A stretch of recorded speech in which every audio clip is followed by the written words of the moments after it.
One thing I've been thinking about with Rings of Power lately is I talked recently about the fast travel and the sort of lazy, sloppy, inconsistent way that they were handling just the, well, really it's about world building, isn't it? It's not just about story structure or pacing, it's about world building. And, I talked a bit about the problems with Numenor recently, and just how sort of small and plastic Numenor feels. I likened it to a Las Vegas casino. It's the Caesar's Palace of fantasy cities. So I think that the world building failure runs quite deep. We saw this when the Numenorians came to the Southlands and they just glossed over Isildur's arrival, right? So this is the future kingdom of Gondor. Isildur will build Osgiliath. He'll build the towers. He's coming to this land now for the first time, and later as a king, right? And they just gloss over it completely. The Southlands in general is what I want to focus on today, though, because it is so ill-defined. And I think that really leads to some problems with the narrative. So, for instance, we have Halbrand, who is the king of the Southlands, it turns out. This is what Galadriel discovers in the Hall of Lore, and what this little sigil means, apparently. Bronwyn recognizes it when she sees him. She recognizes the sigil and has talked previously about, the king that they were waiting for and all this stuff. This is what I don't understand, and I don't think anybody understands, but maybe it doesn't bother other people, and they just are like, whatever, cool, a king.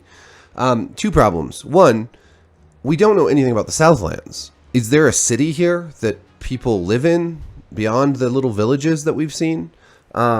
Is there a castle where the king hails from?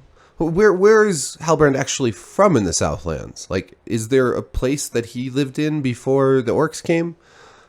Are there other lords and vassals and like knights and stuff that live in this realm, the Southlands? Or is it just a couple villages that he's king of? I don't know. They all hail him as king, but like, did they pay taxes to this king? They're sort of setting him up almost as like an Aragorn figure, right? Aragorn, a ranger, out prowling Middle-earth, returns to Gondor and takes on the mantle of king. He finally returns as king after, generations where kings were not around. But what about the Southlands? Is Halbrand like that? Is he like an Aragorn figure and there hasn't been a king here for many generations? Has it been hundreds of years? Has it been 3 months? We don't know. What is the Southlands? Why is it called the Southlands? Why do other places get to be called Gondor and Lindon? Why do other places get names, but this is just this the Southlands, right? We don't know what this volcano did, right? Like, it's created Mordor now, right? It's this blighted land. But before that, were there mighty cities that have now been engulfed in lava and smoke and ash? Was Halbrand's home city, was that destroyed? Where does he come from other than the Southlands? Does he have an army? Did he have an army? We don't know. They don't tell us.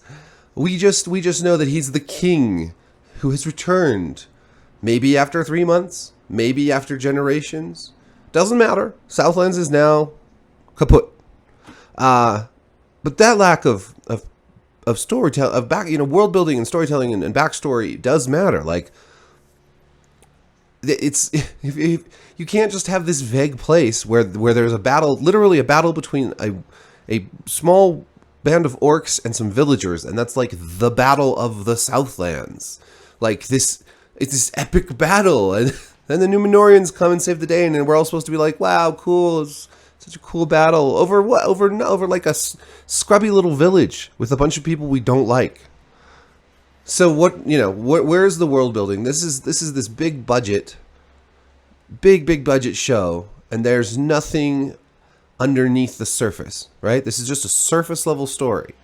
They have Tolkien's world to draw from, But all they can give us is a surface level story. And it's sort of like the problem with the Harfoots. They're how inconsistent the Harfoots seem. On the one hand, they seem like, nobody walks alone, and they're so good natured, and they're like really friendly and affable. And then the next minute they're trying to take your wheels and leave you behind. Like, what is this people? Why are they so discordant?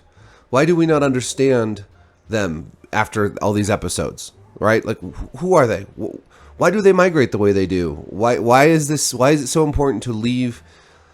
We just don't know, because they don't tell us, and they give us conflicting information. And I think this, again, this problem extends all throughout the show. But for me, and I'm just going to keep this one short right now, this lack of any sort of tangible information, context, geography, society, anything to do with the Southlands leaves that at just a big question mark and diminishes the importance of the battle, of who Halbrand actually is. Maybe he's Sauron, maybe he's just actually just the king of the Southlands, but either way, it leaves us with this sort of vague, and not in a good way, not in a mysterious way, but vague understanding of what this culture is. It'd be like if like Aragorn returned to Gondor and it was just like a little village. There wasn't, there was no cities, there was no steward, no armies, no nobody. Like he's just coming back, and there's like a healer lady and some like baker and candlestick maker. What are they doing? I don't know. Anyways, all right. We lots to talk about after this next episode. So we've got two left to wrap this up. Oh boy. Peace.